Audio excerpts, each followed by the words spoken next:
إن الحمد لله نحمده ونستعينه ونستغفره ونعوذ بالله من شرور أنفسنا ومن سيئات أعمالنا من يهده الله فلا مضل له ومن يضلل فلا هادي له وأشهد أن لا إله إلا الله وحده لا شريك له وأشهد أن محمدا عبده ورسوله يا أيها الذين آمنوا اتقوا الله حق تقاته ولا تموتن إلا وأنتم مسلمون يا أيها الناس اتقوا ربكم الذي خلقكم من نفس واحدة وخلق منها زوجها وبث منهما رجالا كثيرا ونساء واتقوا الله الذي تساءلون به والأرحام إن الله كان عليكم رقيبا يا أيها الذين آمنوا اتقوا الله وقولوا قولا سديدا يصلح لكم أعمالكم ويغفر لكم ذنوبكم ومن يطع الله ورسوله فقد فاز فوزا عظيما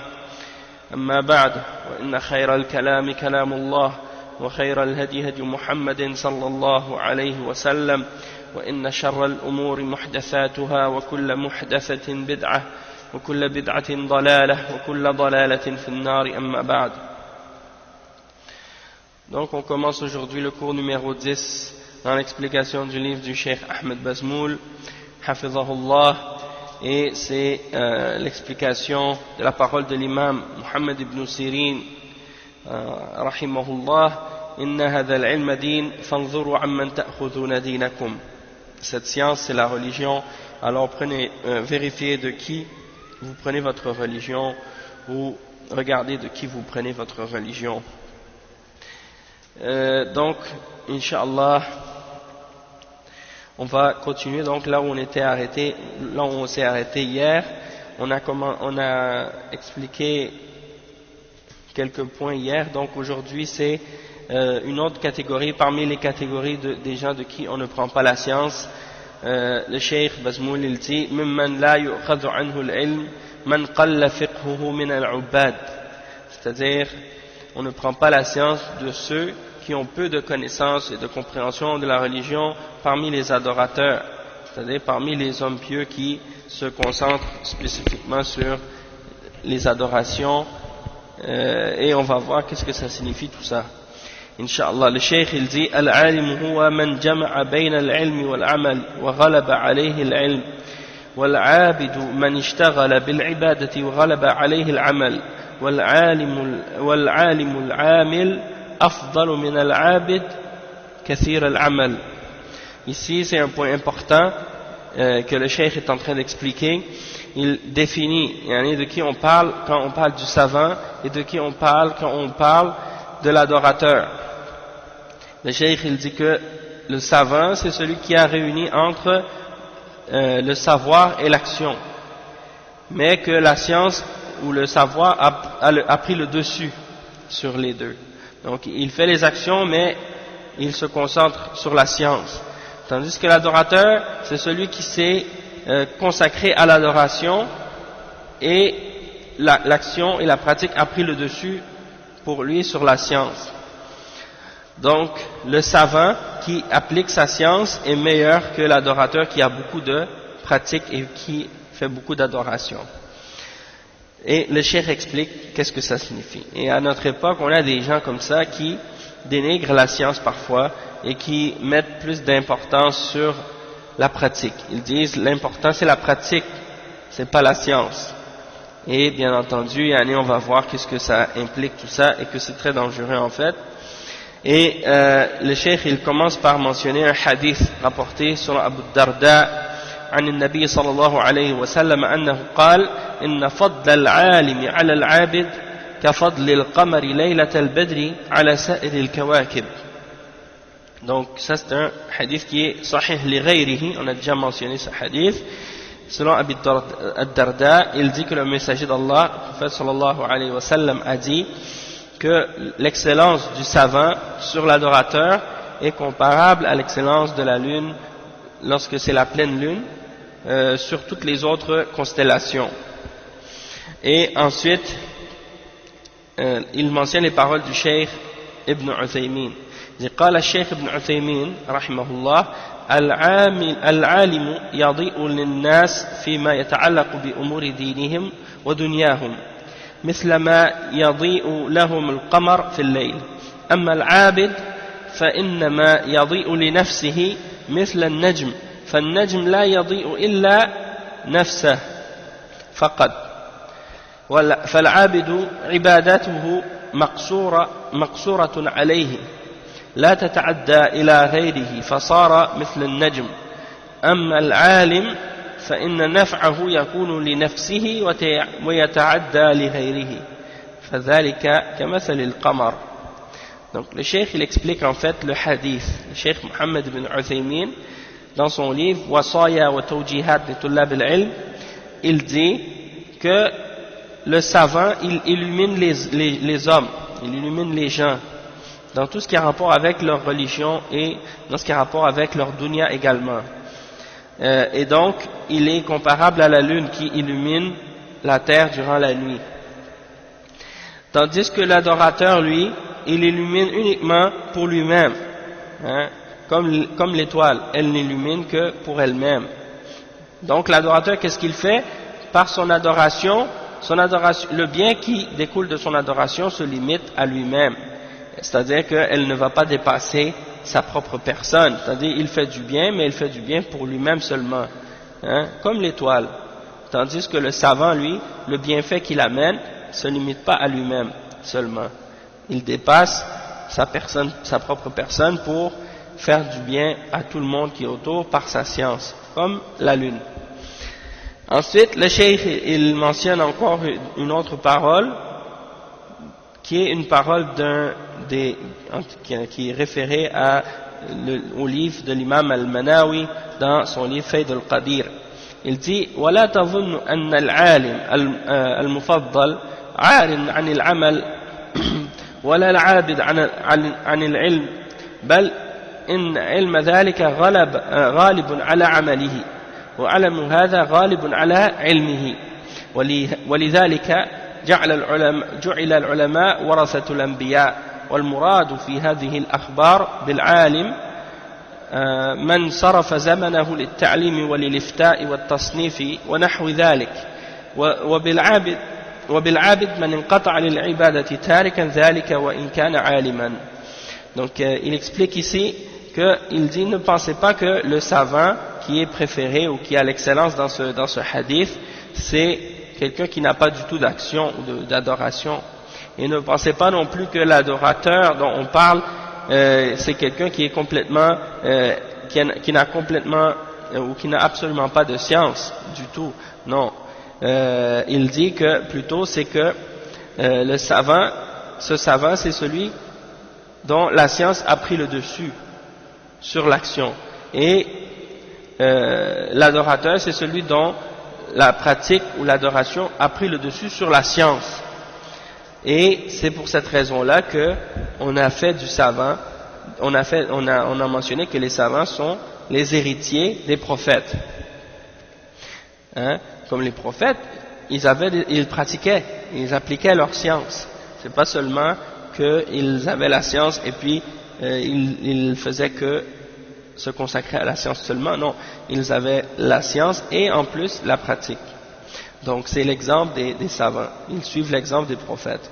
Et il dit, qu'est-ce qu'on veut dire ici dans ce hadith, ou dans ces hadiths, c'est que le savant c'est celui qui a détourné son temps, ou qui a consacré son temps à l'enseignement, à donner des fatwas, à informer les gens des verdicts de la charia, sur différentes questions, et à écrire également, à écrire des livres sur la religion, ainsi de suite.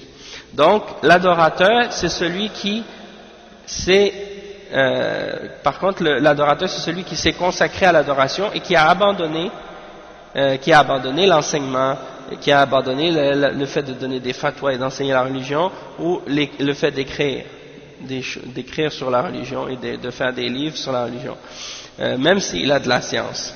Donc le fait qu'il s'est détourné de ce genre d'activité, ça fait en sorte que il a moins de science et il n'a pas fait profiter les autres de sa science. Donc, même s'il avait de la science en lui-même, du fait qu'il ne la propage pas, qu'il ne la diffuse pas, qu'il ne l'enseigne pas, et qu'il se limite uniquement à l'adoration, donc, ça fait en sorte que le savant a précédence et est préféré et a une excellence sur lui, un plus grand mérite. Ensuite, le cheikh il dit فعن أبي أمامة الباهلي قال ذكر لرسول الله صلى الله عليه وسلم رجلان أحدهما عابد والآخر عالم فقال رسول الله صلى الله عليه وسلم فضل العالم على العابد كفضلي على أدناكم ثم قال رسول الله صلى الله عليه وسلم إن الله وملائكته وأهل السماوات والأراضين حتى النملة في جحرها وحتى الحوت لا يصلون على معلم الناس الخير. Donc il mentionne un autre hadith qui est rapporté par Tirmidhi dans son Sunan et qui est authentifié par Sheikh Al-Albani dans Sahih Tirmidhi, que selon Abi Umama Al-Bahili, qui mentionne que le messager d'Allah sallallahu alayhi wa sallam, on lui a mentionné deux hommes. Un d'entre eux c'est un adorateur et l'autre c'est un savant. Alors le messager d'Allah sallallahu alayhi wa sallam a dit le mérite du savant sur l'adorateur est comme l'exemple de mon mérite ou mon excellence sur le plus bas d'entre vous.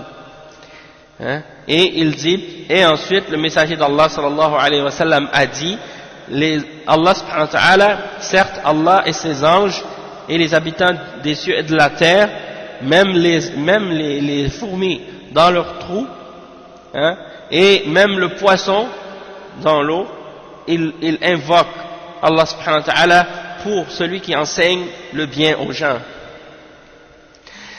Et ensuite il dit وقال الذهبي إنما كان العالم أفضل لأن العالم إذا لم يكن عابدا فعلمه وبال عليه.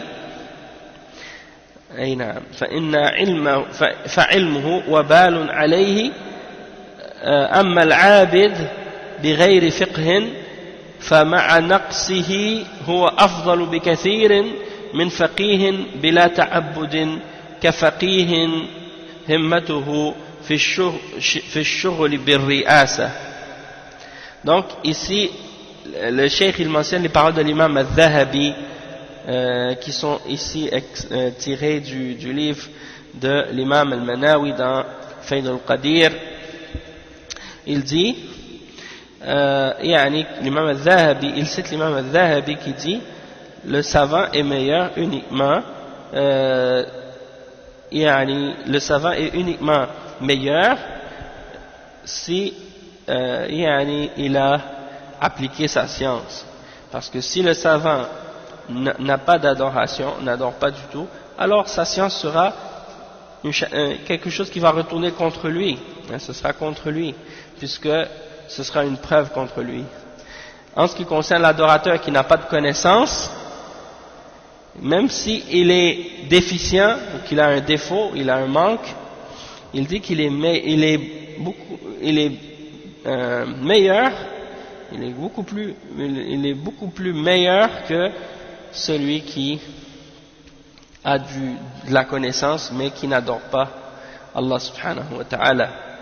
Comme un savant par exemple qui ne pense qu'à travailler pour avoir un poste d'autorité ou une situation dans laquelle il est en haut des gens et où il est le chef. Donc si un savant est une personne qui a de la science qui est dans cette situation-là, donc il dit que dans ce cas-là, l'adorateur est meilleur. Il dit وفي الحديث بيان لخطأ ما يظنه بعض الناس أن العابد أفضل من العالم لكثرة عبادة العابد في الظاهر على العالم. Le Cheikh Bazmoul, hafidhahullah, il dit que dans ce hadith, il y a l'explication de l'erreur de celui qui pense que, parmi les gens, il y a des gens qui pensent que l'adorateur est meilleur que le savant à cause de la quantité de ses adorations en apparence, sur l'adorateur, sur le savant. Donc il y en a qui voient l'adorateur et ils voient qu'il fait beaucoup de prières, beaucoup de jeûnes, beaucoup de bonnes actions. Donc les gens le voient et ils s'imaginent qu'il est meilleur que le savant en apparence. Et le cheikh, il mentionne les paroles de l'imam Ibn al-Jawzi justement à ce sujet-là. Et l'imam Ibn al-Jawzi, il a parlé de ça dans son livre Talbis Iblis, qui d'ailleurs a été traduit en français. Donc l'imam Ibn al-Jawzi, il dit dans son livre Talbis Iblis, en expliquant aux communs d'entre les musulmans, il dit min talbisihi alayhim, c'est-à-dire parmi les ruses du shaitan, parce que talbis iblis, c'est ce que ça signifie, ça signifie les ruses du shaitan. Donc il dit parmi les ruses du shaitan sur eux, c'est-à-dire sur le commun d'entre les musulmans, parce que le shaitan il joue des tours même aux musulmans ordinaires, au commun des musulmans. Il dit le fait qu'ils ont mis de l'avant les gens qui se détachent de la dunya et qui montrent qu'ils sont des zuhad, donc ils mettent ces gens-là au devant des ulama, ils leur donnent précédence par rapport aux ulama. Donc lorsqu'ils voient quelqu'un qui porte un vêtement de laine, peu importe que ce soit la personne la plus ignorante des ignorantes, la plus ignorante personne parmi les ignorants, ils vont lui donner un grand respect, et en particulier s'ils le voient en train de baisser sa tête et montrer une sorte d'humilité.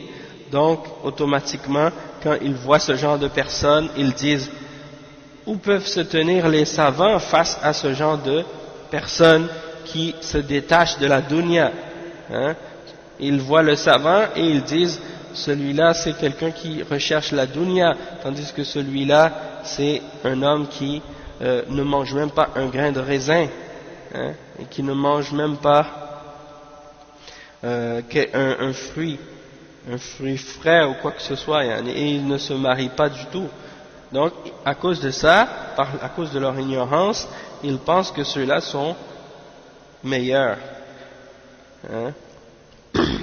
et ils ignorent que la science a une précédence et que c'est meilleur, et que la science a une excellence sur ce genre de personnes qui se détachent de la dunya, et qui préfèrent de montrer qu'il s'est écarté des plaisirs de la vie. Donc c'est pour dire qu'il préfère ce genre de personnage à celui qui possède la science de la charia de Muhammad sallallahu alayhi wa sallam. Donc je vous l'ai pas lu en arabe, parce que je faisais une traduction en même temps que je le lisais en arabe, mais je vais le lire en arabe, comme ça vous allez savoir un peu mieux si vous connaissez donc le sens en arabe. Si je vous lis en arabe, vous allez comprendre un peu plus clairement peut-être si vous comprenez l'arabe. C'est وقال ابن الجوزي مبينا تلبيس إبليس على العوام من تلبيسه عليهم تقديمهم المتزاهدين على العلماء فلو رأوا جبة صوف على أجهل الناس عظموه خصوصا إذا طأطأ رأسه وتخشع لهم يقولون أين هذا من فلان العالم ذاك طالب الدنيا وذاك زاهد لا يأكل عنبا ولا رطبا ولا يتزوج قط جهلا منهم بفضل العلم على الزاهد وإيثارا للمتزهدين على شريعة محمد بن عبد الله صلى الله عليه وسلم ومن نعمة الله على هؤلاء أنهم لم يدركوا رسول الله صلى الله عليه وسلم إذ لو رأوه يكثر التزويج ويصطفي السبايا ويأكل لحم الدجاج ويحب الحلوى والعسل لم يعظم في صدورهم.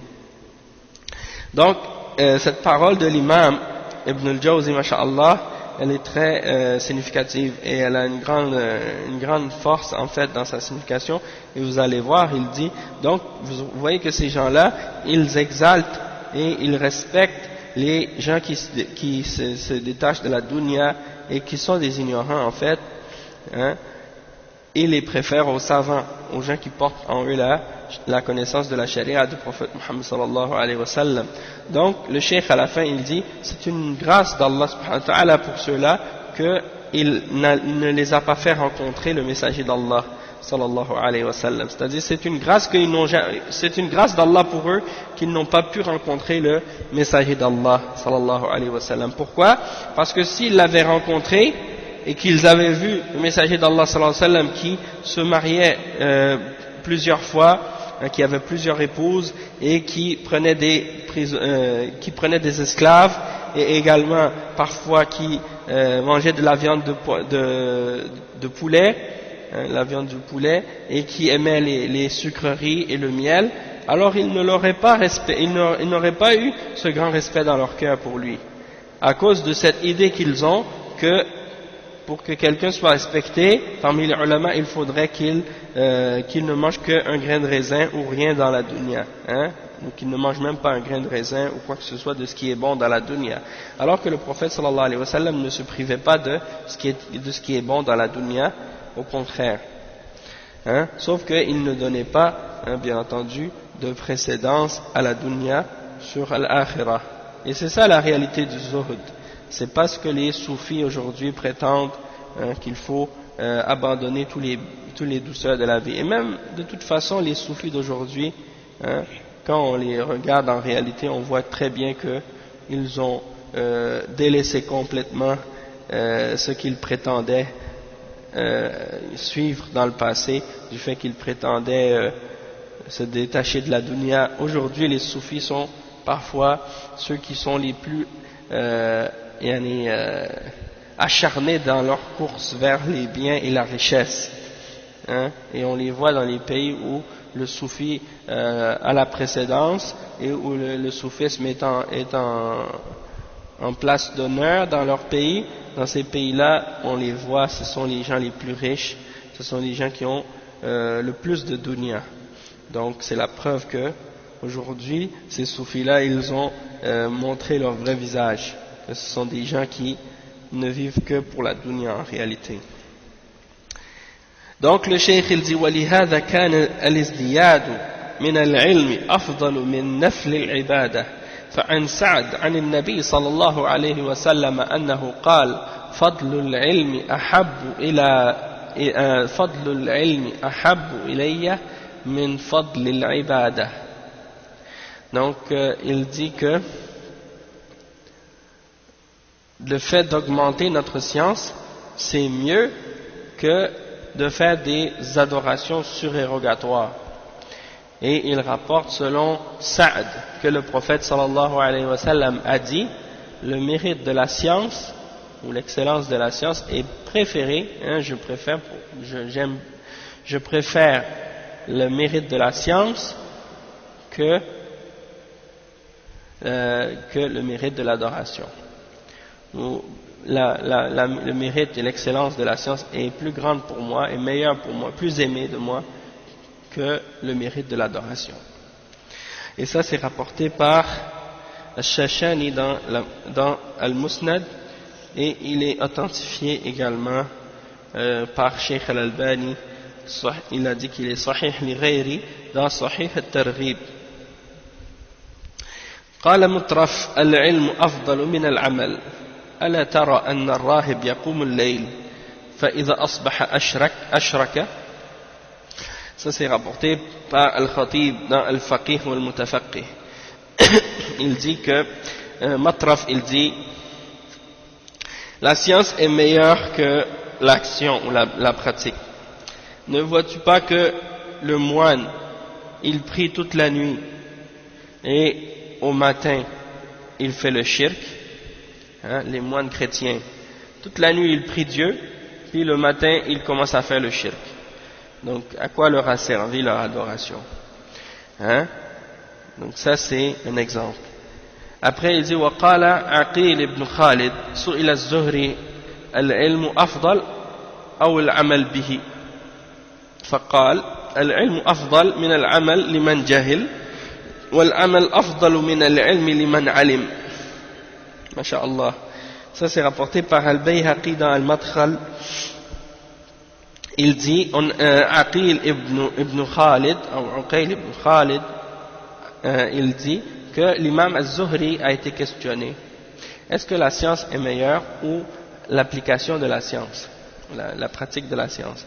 Et l'imam Az-Zuhri a répondu. Il a dit, la science est meilleure que l'action pour celui qui est ignorant, et la pratique est meilleure que la science pour celui qui a la science déjà. Et il dit ensuite, ولذلك على العابد إذا أراد أن يتفرغ للعبادة أن يتفقه حتى يعبد الله على بصيرة. Il dit, c'est pour cette raison que l'adorateur, s'il veut se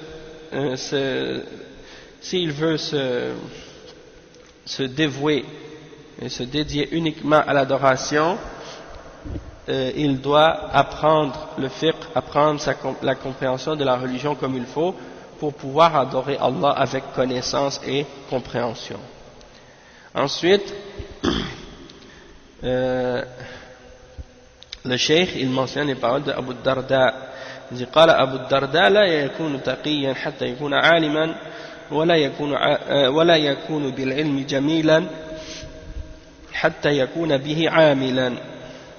Donc ça c'est une parole rapportée par Waki' dans Az-Zuhd. Il dit que Abu Darda a dit, quelqu'un ne sera pas un taqi, ne sera pas quelqu'un qui craint Allah subhanahu wa ta'ala jusqu'à ce qu'il soit savant. Et il ne sera pas beau avec sa science jusqu'à ce qu'il l'ait appliquée, jusqu'à ce qu'il soit quelqu'un qui pratique cette science. Et il mentionne ensuite, il dit وقال الربيع ابن خثيم تفقه ثم اعتزل. Ça c'est rapporté par Ibn Abi Dunya dans Al-Uzla. Ça dit, apprends ta science puis ensuite tu peux t'écarter des gens, en voulant dire que tu ne dois pas t'écarter avant d'avoir étudié et appris correctement ta religion. Et également les paroles de l'imam Az-Zuhri encore, ma ubida Allah bimithli al-ilm. Ça c'est rapporté par Muammar dans Al-Jami'. Il dit, on n'a pas adoré Allah subhanahu wa ta'ala par quelque chose de meilleur que par la science, c'est-à-dire par la connaissance de la religion.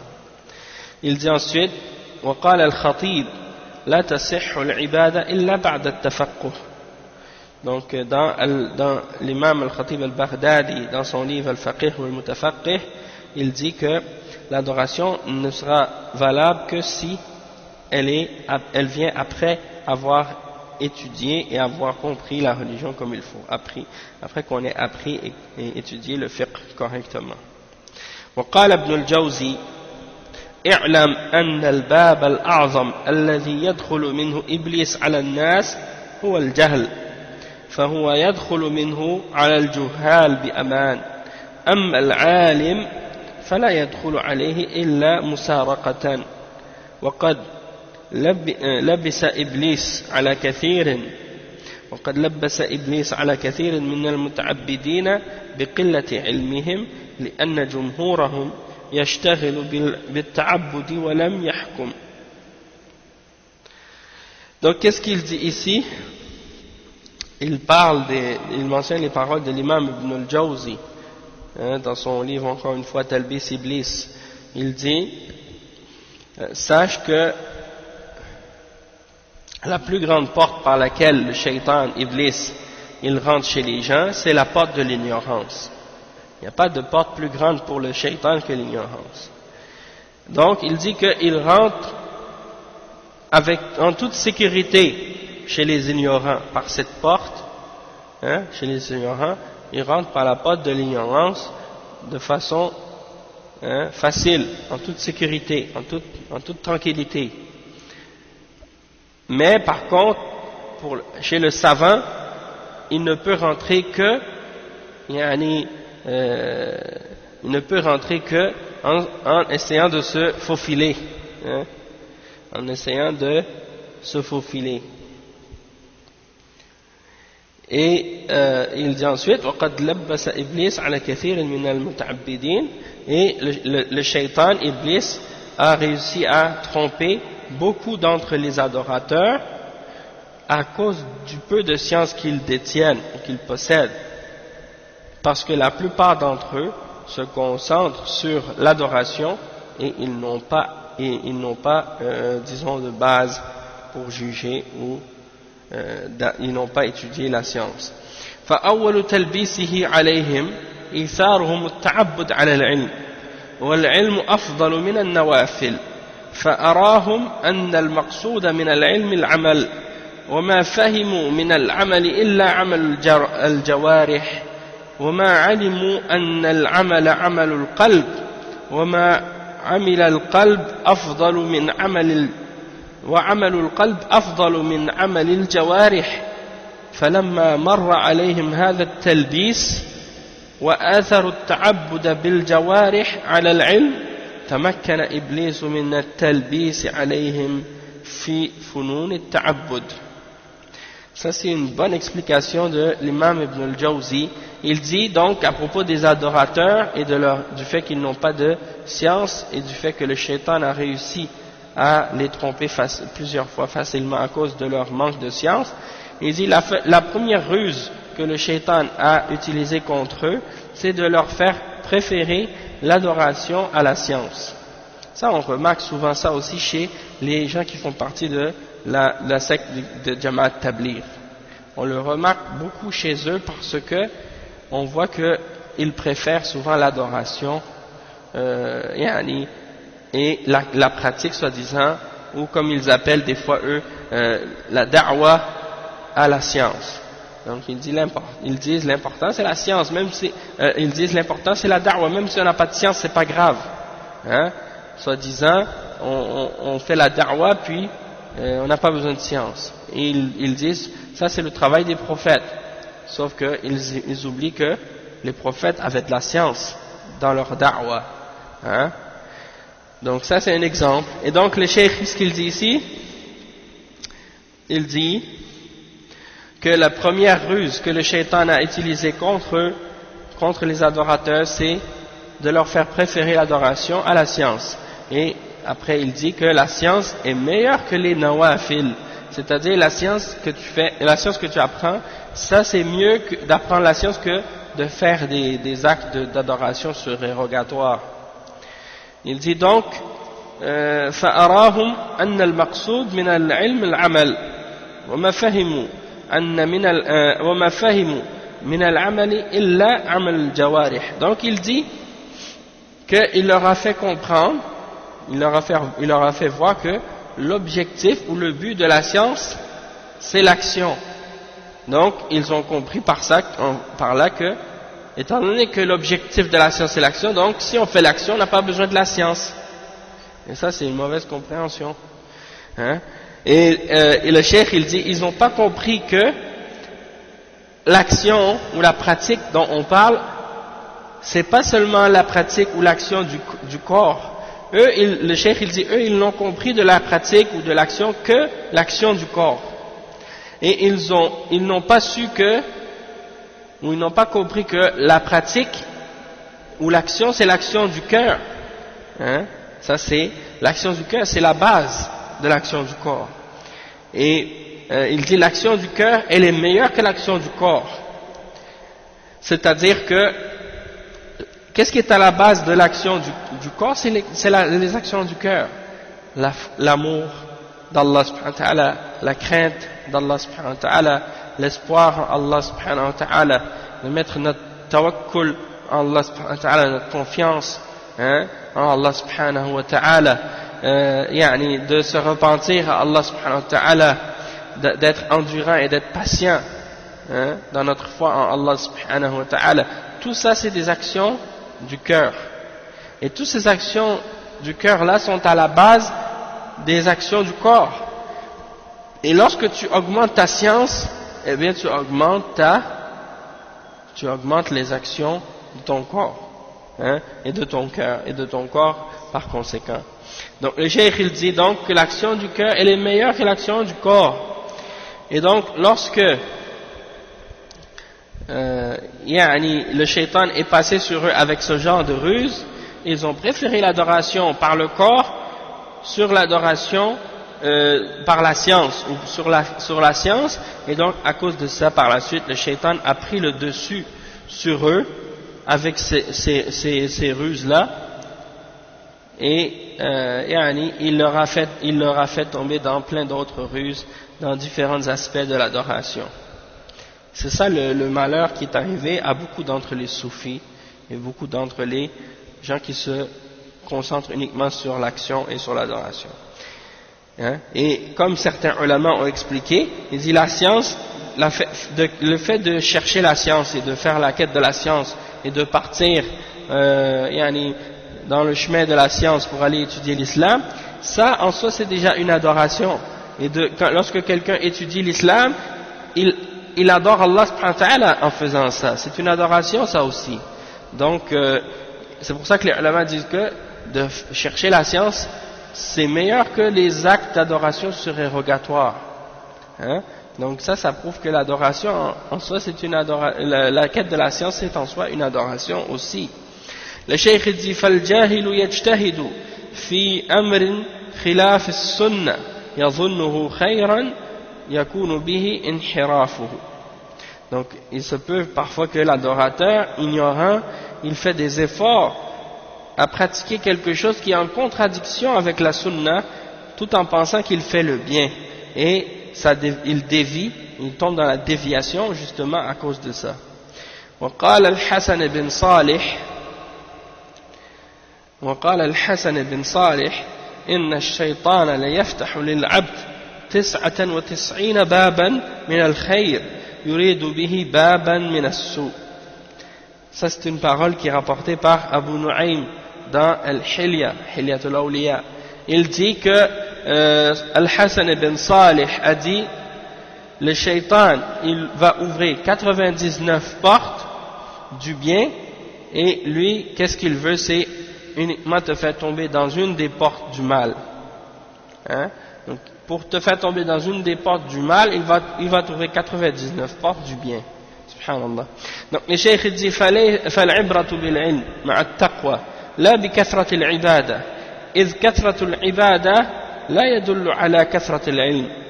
Donc le cheikh il dit que qu'est-ce qu'on doit prendre en considération, c'est la science avec la piété et la crainte d'Allah subhanahu wa ta'ala, et non pas la quantité d'adoration, parce que la quantité d'adoration n'indique pas ou ne veut pas dire une quantité de science. وقال أبو أمامة قد يكون الرجل كثير الصلاة كثير الصوم ورعا جائز الشهادة في الحديث لا يسوى ذئ ورفع شيئا ورمى به. يعني ça c'est rapporté par Ibn Hibban dans Al-Majruhin. Donc Abu Umama il dit que il se peut que quelqu'un fasse beaucoup de salat, beaucoup de jeûnes, hein, quelqu'un qui fait attention, qui s'éloigne du haram et des choses douteuses dans sa religion, et dont on accepte le témoignage dans les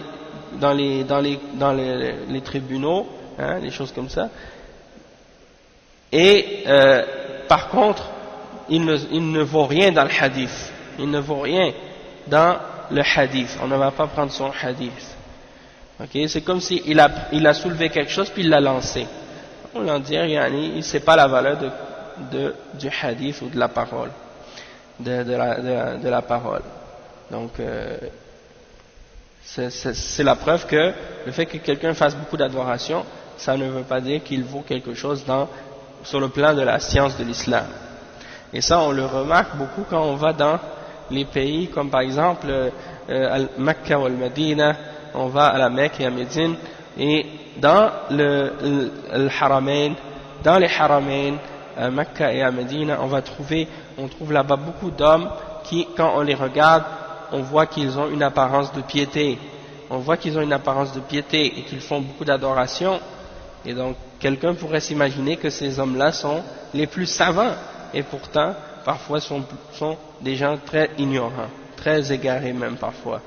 Donc, c'est pas parce que quelqu'un a l'apparence de piété et qu'il fait beaucoup d'adoration et qu'on le voit tous les jours sur le premier rang et qu'il fait beaucoup de prières et de jeûnes ce que ça veut dire que cet individu-là a plus de science. Le cheikh il dit ensuite ومن سأل العلماء رشد ومن سأل العباد لا يأمن على نفسه الوقوع في الزلل كما في قصة الرجل الذي قتل 99 نفسا فسأل عن أعلم أهل الأرض فدل على راهب فسأله فقال لا توبة لك فقتله فكمل به 100 ثم سأل عن أعلم أهل الأرض فدل على رجل عالم فقال إنه قتل 100 نفس فهل له من توبة فقال نعم ومن يحول بينه وبين التوبة قال الحافظ فيه إشارة إلى قلة فطنة الراهب لأنه كان من حقه التحرز من اجترأ على القتل حتى صار له عادة بأن لا يواجهه بخلاف مراده وأن يستعمل معه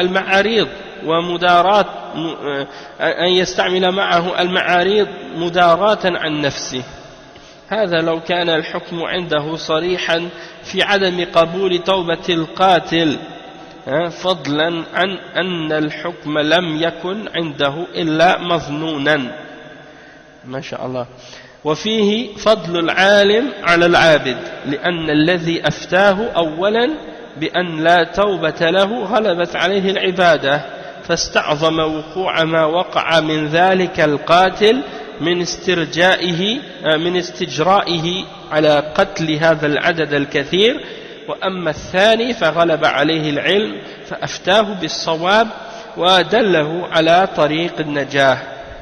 Donc le cheikh il explique ici premièrement qu'est-ce qu'il dit, il mentionne le hadith, il dit celui qui demande au ulama il sera bien guidé, bien orienté, tandis que celui qui demande à l'adorateur il ne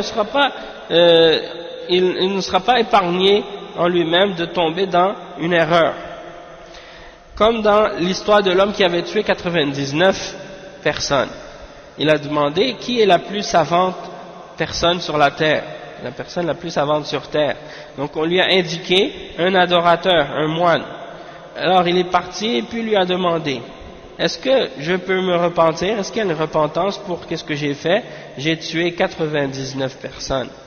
Alors l'adorateur lui a dit non, il n'y a pas de repentance pour toi, hein? Tu as tué 99 personnes, comment tu pourrais te repentir? Alors il l'a tué, hein? Il a complété 100 avec lui. Comme il y a des musulmans aujourd'hui, des gens qui n'ont pas de science de l'islam, ils voient des gens qui ont commis des grands péchés. Alors ils voient ce grand péché-là, ils disent ça se peut pas que cette personne-là, Allah le pardonne, hein? Et ils disent c'est sûr qu'il va aller en enfer. A'udhu billah. Donc ils veulent juger par leur ignorance les gens et ils les déclarent en enfer sans même savoir qu'en réalité Allah accepte la repentance de toute personne qui se repent, peu importe la gravité de son péché. Même le shirk, Allah subhanahu wa ta'ala, il le pardonne à celui qui se repent avant sa mort, hein? Donc si il pardonne le shirk à celui qui se repent du shirk et qui accepte l'islam et qui dit la ilaha illallah Muhammad Rasulullah avec compréhension et qui abandonne le shirk, s'il pardonne ça, alors comment il ne va pas pardonner les autres péchés, hein? Puisqu'on sait que le plus grand de tous les péchés c'est le shirk. Donc celui qui se repent du péché qu'il a fait, même s'il avait tué 100 personnes, s'il s'est repenti avec sincérité, il sera pardonné, hein? Donc ce moine, qu'est-ce qu'il a dit? Il a dit non, t'as pas de repentance. Alors qu'est-ce que cet homme-là a fait? Il a dit puisque c'est comme ça, alors je vais compléter avec lui un centième. Je vais tuer le 100 personnes avec lui. Donc il l'a tué et ça a fait 100. Maintenant, il a demandé aux gens où est-ce que je peux trouver l'homme le plus savant sur terre?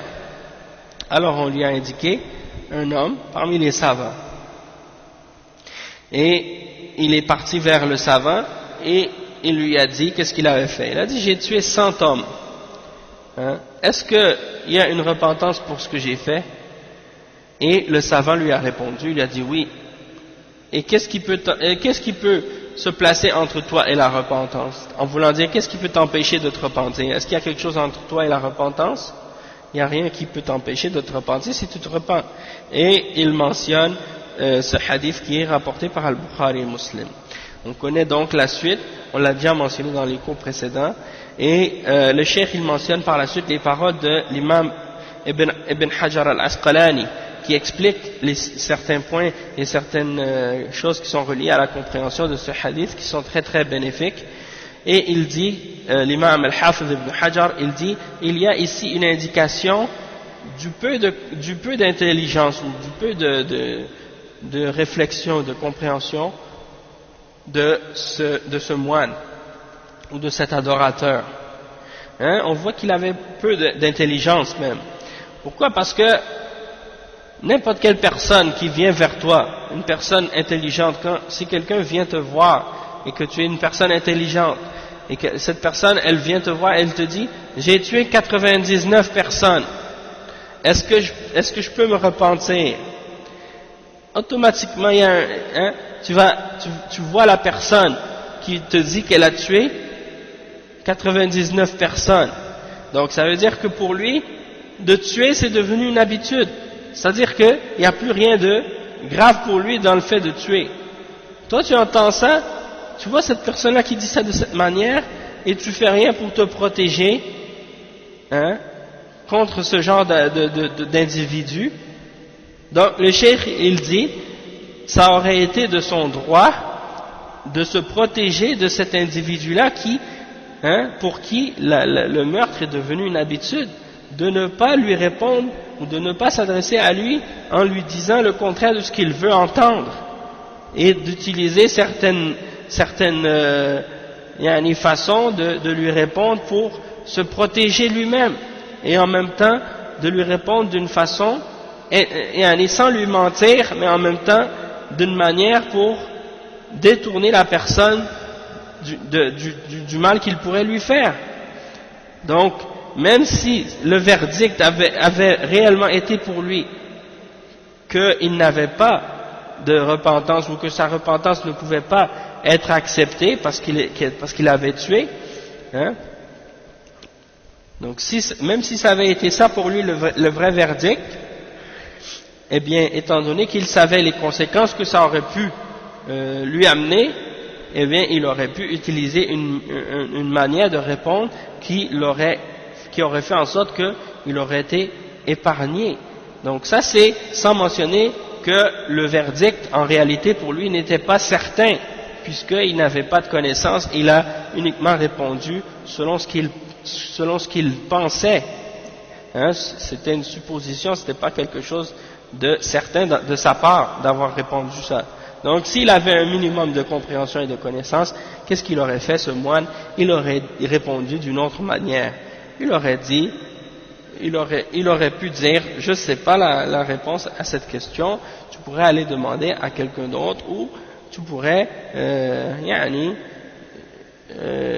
vérifier, peut-être qu'il y a une autre, aller voir ailleurs, chercher, demander à quelqu'un d'autre, sûrement il y a une repentance quelque part pour toi, mais moi je ne connais pas la réponse, ou quelque chose comme ça. Essayer de trouver un moyen pour faire en sorte que la personne s'en aille sans le tuer. Mais bon, après le cheikh il mentionne la suite de la parole de l'imam Ibn Hajar qu'on a lu déjà au début de ses cours, au début du livre. Il dit, et il y a également comme bien fait dans ce livre que l'adorateur il est meilleur que le savant il est meilleur que l'adorateur. Pourquoi? Parce que celui qui a fait la fatwa, il lui a dit au tout début, il n'y a pas de repentance pour toi, parce que étant donné qu'il était quelqu'un qui avait mis toute son attention à l'adoration, le fait qu'il soit disons plus porté vers l'adoration fait en sorte que toute personne qui commet un péché devant lui, il va considérer que c'est quelque chose de grave, hein? Même si on lui avait dit qu'il avait tué une seule personne, ça aurait été pour lui quelque chose de grave. Et c'est vrai que c'est grave, mais dans le sens que pour lui c'est quelque chose qui fait en sorte que la personne ne mérite pas la repentance. Et étant donné que le nombre de meurtres qu'il avait fait était tellement grand que pour lui, avec cette grande quantité-là de péchés, pour lui c'était inconcevable et inacceptable que cette personne-là puisse être pardonnée ou qu'il puisse se repentir pour ce genre de crime. Hein? Tandis que le deuxième, étant donné qu'il était plus axé vers la science, alors il a su la réponse correcte à cette question et il lui a donc indiqué le chemin vers le salut. Hein? Et il lui a montré que oui, il y avait une repentance. Le cheikh il dit, Cheikh Bazmoul il dit قلت وفي الحديث بيان خطأ ما يعتقده بعض الناس أن العابد أعلم من العالم. Et il y a la réponse aussi dans ce hadith, et il y a la clarification de l'erreur de celui qui croit aujourd'hui parmi les gens que l'adorateur est plus savant que le savant. Il y en a qui pensent que l'adorateur a plus de science que le savant. قال سفيان اتقوا فتنة العابد الجاهل والعالم الفاجر فإن فتنتهما فتنة لكل مفتون. Donc il rapporte les paroles de l'imam Ibn al-Mubarak dans Az-Zuhd. Hein? Ça c'est rapporté par Ibn al-Mubarak dans Az-Zuhd. Il mentionne les paroles de l'imam Sufyan. Ici, bon, peut-être c'est Sufyan ibn Uyayna aussi.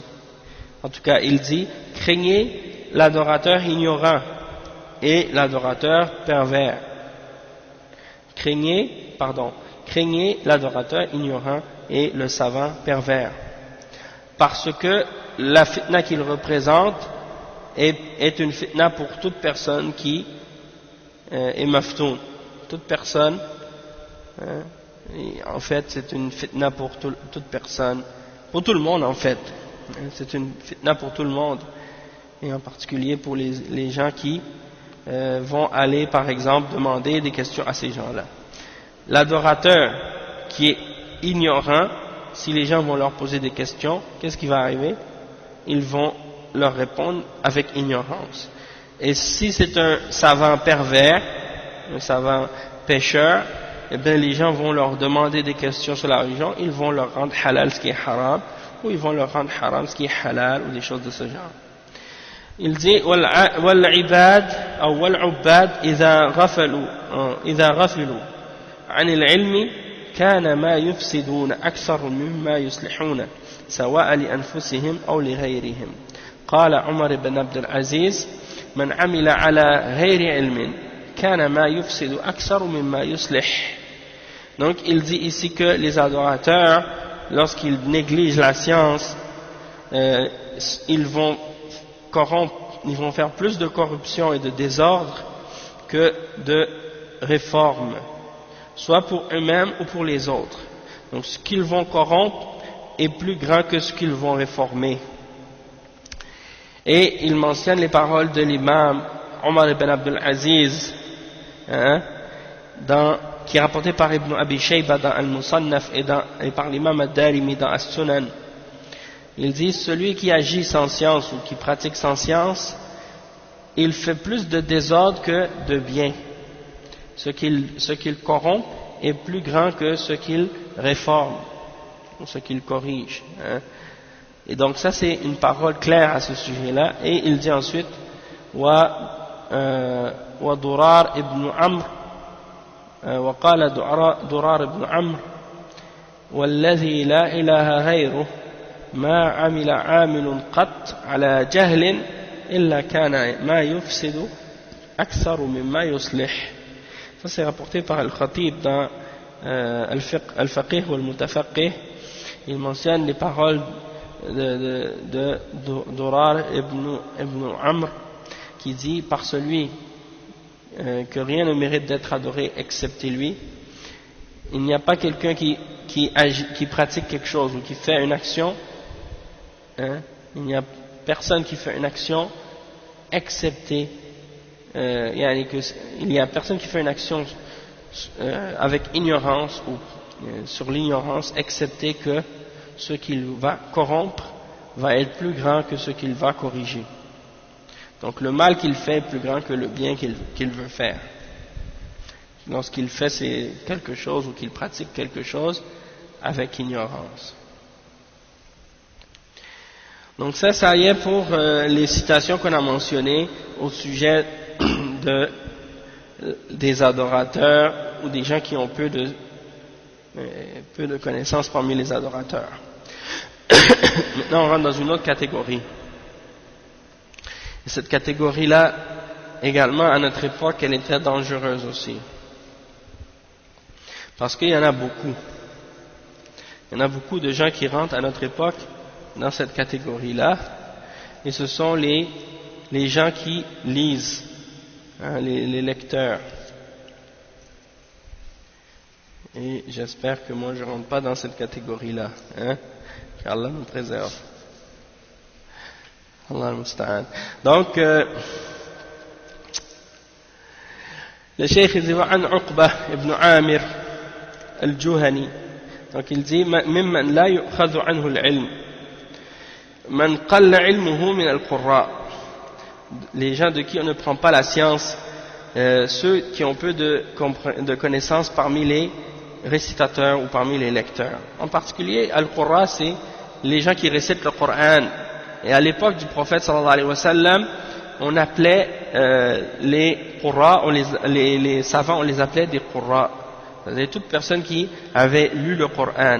Mais à l'époque du prophète sallallahu alayhi wa sallam, quand on disait que quelqu'un avait lu le Coran, c'était pas uniquement de l'avoir lu, de l'avoir récité seulement, mais ça impliquait également de l'avoir lu et de l'avoir étudié, d'avoir compris ses significations, de savoir qu'est-ce que ça contenait comme règles et comme compréhension, et de savoir également en quelles circonstances le verset était révélé, ainsi de suite. Donc ils apprenaient tout ce que le verset pouvait contenir de science et de pratique, et ils l'appliquaient. Donc c'est de eux qu'on parlait au début lorsqu'on parlait des Qurra. Puis par la suite, Al-Qurra a eu d'autres significations, c'est devenu par la suite les gens qui ont la capacité de lire, qui lisaient, et également, même à un certain moment donné, on appelait les Khawarij des Qurra. On appelait les Khawarij des Qurra. Donc on va lire des citations que le cheikh il mentionne ici pour comprendre un peu plus les exemples dont je viens de parler, Inch'Allah. Donc le cheikh dit وعن عقبة بن عامر الجهني قال سمعت رسول الله صلى الله عليه وسلم يقول هلاك أمتي في الكتاب واللبن قالوا يا رسول الله ما الكتاب واللبن قال يتعلمون القرآن فيتأولونه على غير ما أنزل الله ويحبون اللبن فيدعون الجماعات والجمع ويبدون. Donc ici il mentionne ce hadith qui est rapporté selon Uqba ibn Amir al-Juhani, qui dit qu'il a entendu le messager d'Allah sallallahu alayhi wa sallam qui a dit la perdition de ma ummah est dans le livre et le lait. Alors ils ont dit, ô messager d'Allah, qu'est-ce que le livre et le lait? Il a dit, ils apprennent le Coran et ils l'interprètent d'une autre manière que la façon qu'il est révélé par Allah. Et ils aiment le lait, et à cause de ça, ils laissent les prières en groupe et les prières du vendredi. Wa yabdoun. Wa yabdoun, ça je ne sais pas ce que ça peut signifier. Mais bon, en gros ça c'est la signification de qu'est-ce que j'ai lu dans le hadith. Et ça c'est un hadith qui est rapporté par l'imam Ahmad dans la Musnad. Et le Cheikh Al-Albani, il l'a authentifié, il l'a déclaré sahih dans Silsilat al-Hadith al-Sahiha, et le numéro du hadith dans la silsila c'est 2778.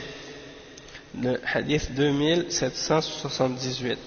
Donc il dit وكتب أبو موسى الأشعري إلى عمر بن الخطاب أنه قد قرأ القرآن عندنا عدد كذا وكذا فكتب إليه عمر أن يفرض عليهم من بيت المال فلما كان في العام الثاني كتب إليه أنه قرأ القرآن عندنا عدد كثير لأكثر من ذلك فكتب إليه عمر أن يحميهم أن يمحيهم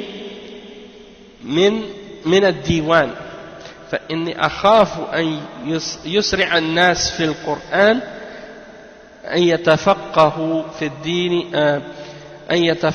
الدين فيتأولوه على غير تأويله أن يسرع الناس في القرآن أن يتفقهوا في الدين فيتأولوه على غير تأويله. Donc qu'est-ce qu'il dit ici? Il mentionne une parole qui est rapportée dans Miftah Dar al-Sa'ada de l'imam Ibn al-Qayyim al-Jawziyya. Il dit qu'Abu Musa al-Ash'ari il a écrit une lettre à Omar ibn al-Khattab. À l'époque, Abu Musa al-Ash'ari il était amir dans la région de Al-Kufa si je ne me trompe pas. Et donc il a écrit une lettre à Omar ibn al-Khattab. Il lui a dit que des gens de sa région ont récité le Coran, ils ont appris le Coran. Et il a mentionné un nombre, adadu kaza wa kaza, donc c'est tel et tel nombre, il n'a pas spécifié.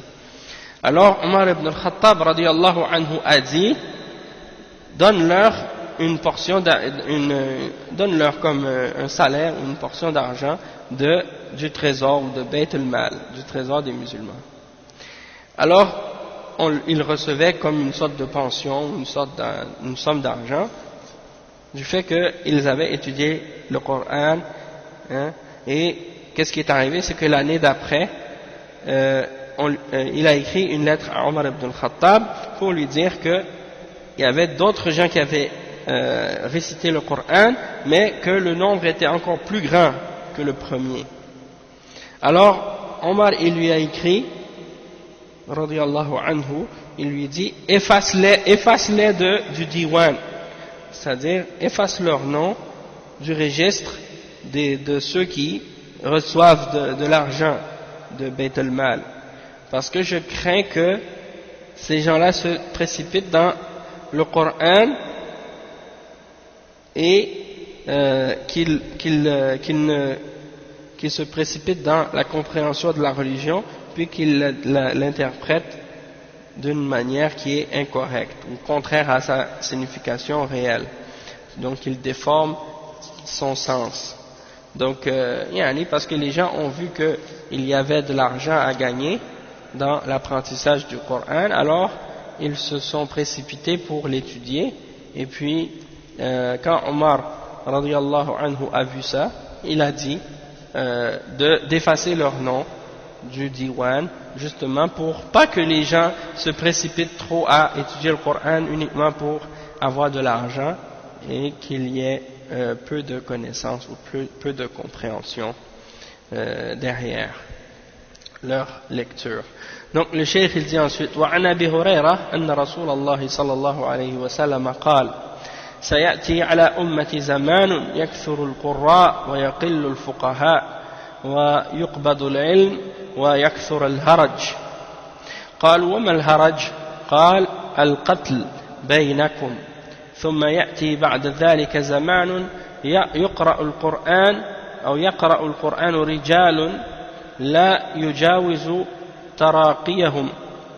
ثم يأتي زمان يجادل المنافق المشرك المؤمن. قال عبد الله بن مسعود كيف أنتم إذا لبستكم فتنة يهرم فيها الكبير ويربو فيها الصغير ويتخذها الناس سنة فإذا غيرت قالوا غيرت السنة. قالوا متى ذاك يا أبا عبد الرحمن؟ قال إذا كثرت قراءكم وقلت فقهاؤكم وكثرت أمراؤكم وقل أمناؤكم والتمست الدنيا بعمل الآخرة.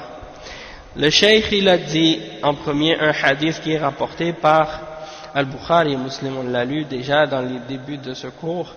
Il a dit que le prophète sallallahu alayhi wa sallam, Abu Huraira a dit que le messager d'Allah sallallahu alayhi wa sallam a dit: il va y avoir dans ma umma une époque où il y aura beaucoup de récitateurs et peu de savants, hein? Beaucoup de qurra et peu de fuqaha, et la science va être enlevée et il y aura beaucoup de meurtres, beaucoup de haraj. Donc, les gens ne savaient pas qu'est-ce que al-haraj signifiait, alors il a dit, c'est-à-dire des meurtres entre vous, hein, il y aura beaucoup de tueries entre vous, et il va y arriver une époque également où les gens vont réciter le Coran, les hommes vont réciter le Coran sans que ça dépasse leur gorge, c'est-à-dire ils vont le réciter sans le comprendre. Et il dit, puis ensuite il va y arriver une époque où un mushrik hypocrite va disputer avec le mu'min. Un hypocrite mushrik va disputer avec le croyant. Subhanallah. Ça c'est le hadith qu'on a mentionné. Et puis il dit, et Abdullah ibn Mas'ud il a dit, et qu'adviendra-t-il de vous, hein, ou comment serez-vous lorsque une fitna va vous couvrir et que cette fitna, le vieux va vieillir dedans et le jeune va grandir dedans, et les gens vont la prendre pour une sunna. Alors quand elle va être changée, les gens vont dire on a changé la sunna, et ils ont demandé: oh Abu Abdurrahman, quand est-ce que cette chose va se produire? Il a dit: lorsqu'il y aura il y aura beaucoup de récitateurs parmi vous et peu de savants, et lorsqu'il y aura beaucoup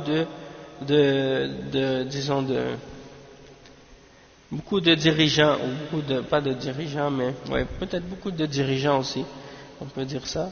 Kathurat umara'ukum, c'est-à-dire il y aura beaucoup de dirigeants et il y aura peu de personnes honnêtes et fiables, et on va rechercher la dunya par le travail de l'au-delà, c'est-à-dire les gens vont chercher des bienfaits dans la dunya par rapport à leurs actions qu'ils font pour l'akhirah. Donc ils vont pratiquer la religion, ou ils vont apprendre la religion pour gagner des choses dans la dunya, pas pour l'akhirah. Donc ça c'est des signes du jugement dernier aussi. Et il dit ensuite: وقال الشيخ صالح الفوزان حفظه الله إن وجود المثقفين والخطباء المتحمسين لا يعود الأمة من علمائها، وقد أخبر النبي صلى الله عليه وسلم أنه في آخر الزمان يكثر القراء ويقل الفقهاء، وهؤلاء قراء وليسوا فقهاء، فإطلاق لفظ العلماء على هؤلاء إطلاق في غير محله، والعبرة بالحقائق لا بالألقاب، فكثير من يجيد الكلام ويستميل العوام وهو غير فقيه. Donc ici le cheikh il mentionne les paroles de l'imam, le cheikh Salih al-Fawzan hafidhahullah, et il dit que la présence des gens éduqués et cultivés et des orateurs émotifs qui parlent avec beaucoup d'émotions et qui font disons motiver les gens, ou qui font bouger les émotions des gens, ça ne peut pas remplacer les savants dans la Ummah. Et le prophète sallallahu alayhi wa sallam avait informé les gens que vers la fin des temps il y allait avoir beaucoup de récitateurs et peu de savants, peu de fuqaha. Et donc il dit ceux-là, ces gens-là que les gens prennent aujourd'hui comme des exemples, parfois comme des références, ils ne sont pas des savants. Et de les appeler des savants, c'est d'appeler ces gens-là des savants, c'est d'appliquer le terme ou d'appliquer le titre là où il n'est pas à sa place, c'est-à-dire que ces gens-là ne méritent pas ce titre. Et il dit qu'est-ce qui compte, c'est les réalités et non pas les titres. Donc beaucoup de gens savent bien parler et ils savent comment faire pencher les gens vers eux, et attirer les gens, et tandis qu'ils ne sont pas des savants. Ça c'est dans les conférences du Cheikh Al-Fawzan, Muhadarat fil Aqida wa Da'wa. وقال حذيفة يا معشر القراء استقيموا فقد سبقتم سبقا بعيدا فإن أخذتم يمينا وشمالا لقد ضللتم ضلالا بعيدا. Ça c'est les paroles du Sahabi Hudhayfa ibn al-Yaman qui sont rapportées par l'imam al-Bukhari dans son Sahih. Il dit que Hudhayfa a dit: oh vous qui êtes des récitateurs, restez droit, mettez-vous droit, et sachez que vous avez précédé et que vous avez devancé d'une devance, vous avez devancé les gens d'une grande avance. Et si vous commencez à tourner à gauche et à droite, alors sachez que vous vous êtes égaré d'un égarement lointain. Donc ici, Hudhayfa il donne le conseil aux gens qui ont appris le Coran et qui ont récité le Coran de rester droit. Si vous restez droit, sachez que vous avez devancé les gens et que vous êtes en avant d'eux d'une avance très très très grand. Mais si vous commencez à tourner à gauche et à droite, et que vous ne restez pas sur le droit chemin, sachez que vous vous êtes égaré d'un égarement lointain. C'est vrai.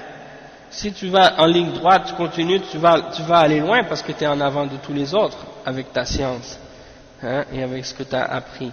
Mais si tu prends ce que tu as appris et que tu devances tout le monde, sauf qu'au lieu d'aller sur la ligne droite, tu vas à gauche et à droite, tu vas aller loin, mais tu vas aller loin dans l'égarement. Donc c'est un bon exemple que Hudhayfa a donné ici. Après il dit: وقال أبو موسى الأشعري إلى قراء أهل البصرة فدخل عليه 300 رجل قد قرأوا القرآن فقال أنتم خيار أهل البصرة وقراؤهم فاتلوه ولا يطولن عليكم الأمد فتقسو قلوبكم كما قست قلوب من كان قبلكم. Et masha'Allah, ça aussi c'est un bon conseil, c'est rapporté par l'imam Muslim dans son Sahih. Il dit qu'Abu Musa al-Ash'ari il s'est adressé aux gens qui ont récité le Coran parmi les gens de Basra, la ville de Basra, et donc ils sont rentrés le voir et ils étaient 300 qui avaient récité le Coran. Alors il leur a dit: vous êtes les meilleurs parmi les habitants de Basra, vous êtes leurs récitateurs, les gens qui ont lu le Coran parmi eux. Alors récitez-le et ne laissez pas le temps qui passe vous endurcir le cœur, comme le cœur de ceux qui vous ont précédés ont été endurcis. Et il dit, le Cheikh Bazmoul il dit: وكان السلف يطلقون على الخوارج القراء كما جاء في قصة الصفين. قول أبي وائل: لما جاء الخوارج لعلي بن أبي طالب يطالبونه باستمرار القتال جاءته الخوارج ونحن ندعوهم يومئذ القراء وسيوفهم على عواتقهم. قال أبو المنهال: لما كان ابن زياد ومروان بالشام وثب ابن الزبير بمكة ووثب القراء بالبصرة. نعم. وقال الحافظ: قوله ووثب القراء بالبصرة يريد الخوارج وكانوا قد ثاروا بالبصرة بعد خروج ابن زياد ورئيسهم نافع ابن الأزرق. Donc il dit ici que les salafs ils attribuaient le terme des khawarij, le terme des qurra aux khawarij. Donc ils appelaient les khawarij des qurra, des récitateurs. Et il dit que dans la bataille de Saffin, il y a la parole de Abi Wa'il lorsqu'il a dit à Ali, lorsque les Khawarij sont venus et qu'ils ont dit à Ali ibn Abi Talib, La parole de Abi Wa'il lorsque les Khawarij sont venus, ils ont dit à Ali ibn Abi Talib en lui demandant de continuer le combat.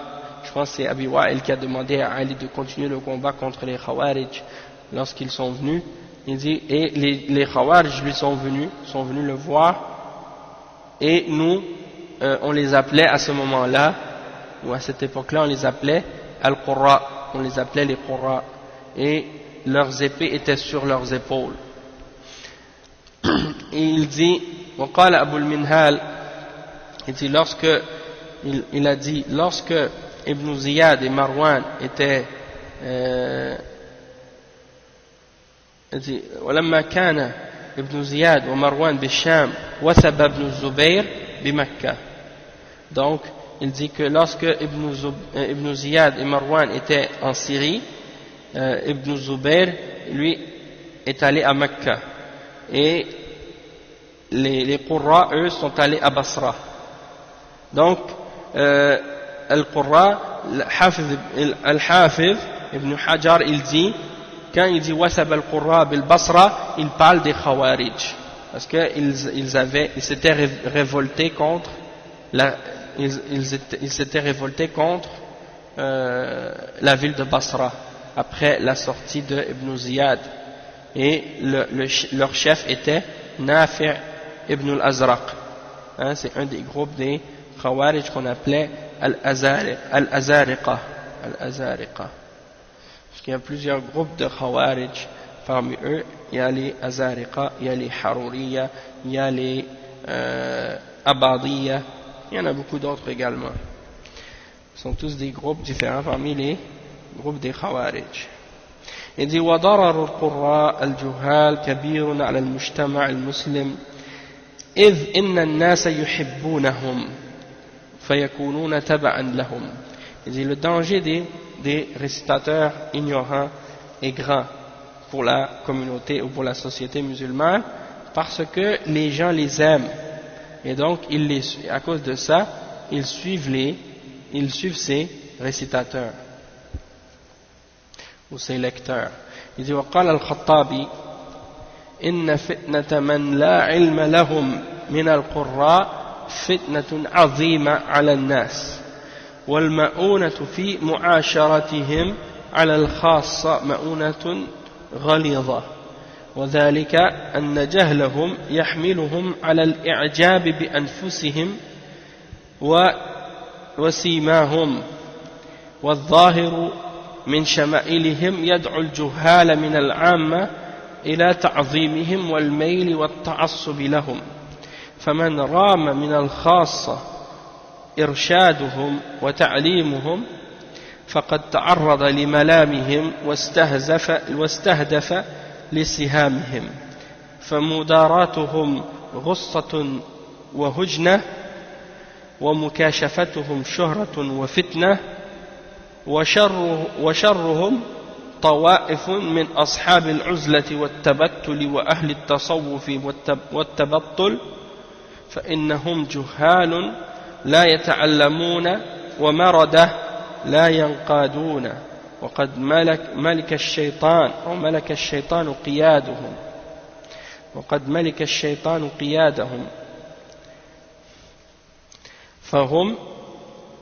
فهم والعلم على تضاد وخلاف، وقد حصل نحو هذا في فتنة ابن الأشعث، فقد ذكر الحافظ ابن كثير أن الحجاج أمر بالحملة على كتيبة القراء لأن الناس كانوا تبعا لهم، وهم الذين يحرضونهم على القتال والناس يقتدون بهم. Ça c'est les paroles. Donc on va lire les paroles de l'imam Al-Khattabi dans Al-Uzla. Il mentionne ces paroles, le Cheikh Bazmoul, il mentionne ces paroles-là, qui décrit les Qurra, et qui mentionne leur fitna. Allah al-Musta'an. Il dit la fitna des récitateurs qui n'ont pas de science, c'est une grande fitna pour les gens. Et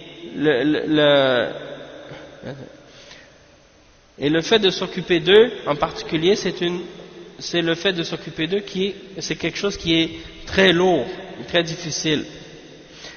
Et pourquoi? Parce que ce sont des gens qui sont ignorants, et leur ignorance les pousse à être éblouis par eux-mêmes, à s'éblouir eux-mêmes. Et donc ça fait partie de leurs caractéristiques.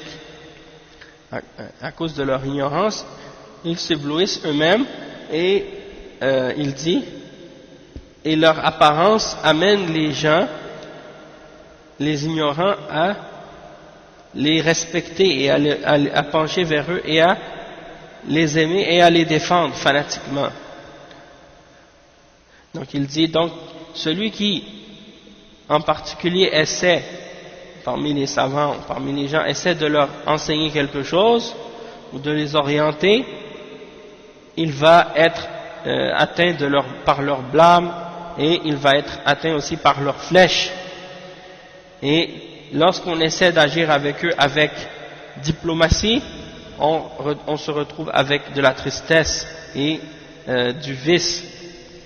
Et de les démasquer, c'est considéré ou c'est vu comme une shuhra ou une fitna, le fait de chercher la célébrité ou de vouloir faire des problèmes ou des troubles.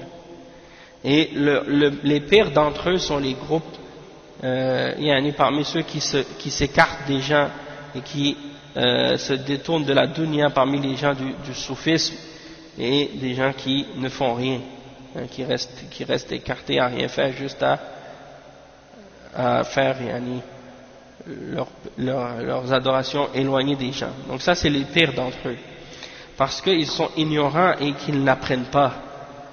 Et ce sont des gens qui sont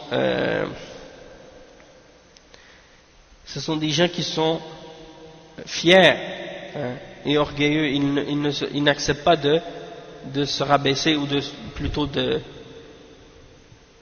soumettre et d'écouter. Et le shaitan, c'est le shaitan qui a pris leur contrôle, qui les guide.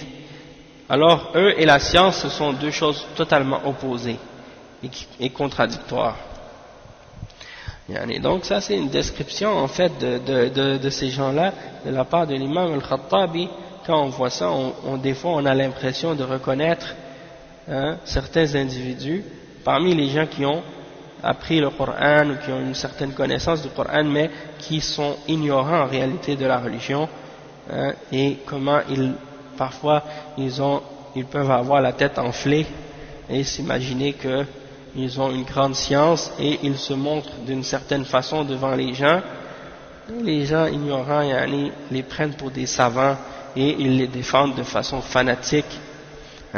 Et quand on essaie de leur indiquer quelque chose ou de leur apprendre quelque chose, ils s'enflent d'orgueil et ils commencent à vouloir attaquer toute personne qui veut leur donner un conseil ou qui veut leur montrer le bien, et ils leur envoient des flèches, ils commencent à les critiquer, à les blâmer, et donc on se retrouve triste et on se retrouve dans une situation vicieuse.